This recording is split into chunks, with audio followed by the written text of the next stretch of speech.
Hello kabayan, may share pa ako sa inyo na ganito na trouble ng alternator.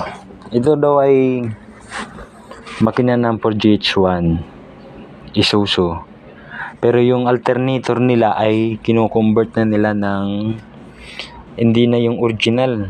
Bumibili sila ng alternator na surplus ng Starex. Ngayon, ang problema nito ay hindi naman daw umiilaw sa dashboard. Ngayon, subukan po natin kabayan. Ganito. Ganyan po. Oh, ilaw. Yung indicator niya. At ini-start mo. Yun. Namamatay naman yung sa indicator. At saka malalaman mo naman dito sa battery at tinatanggal natin sa battery para malalaman natin kung nagcha-charge ba siya. Ito, subukan natin. Tatanggalin natin ang positive, kabayan. Tingnan nyo po kung ano ang mangyayari.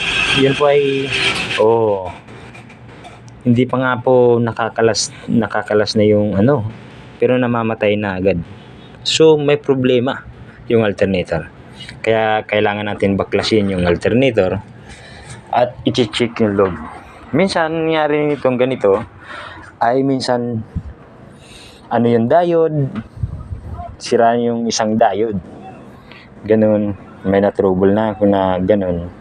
Kaya, pero hindi lang po lahat ay diode ang problema na para mangyari na ganito ang problema.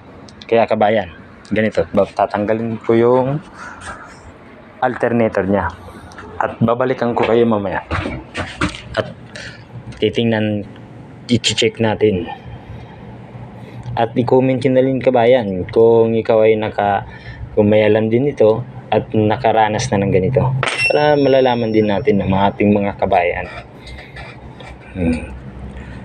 Tatanggalin ko muna ang positive at bago ko tatanggalin yung alternator. At yung alternator niya pala ay nasa ilalim ng compressor. Ito po ay minibus yung namamasada dito. Ang biyahe nito ay Buendia to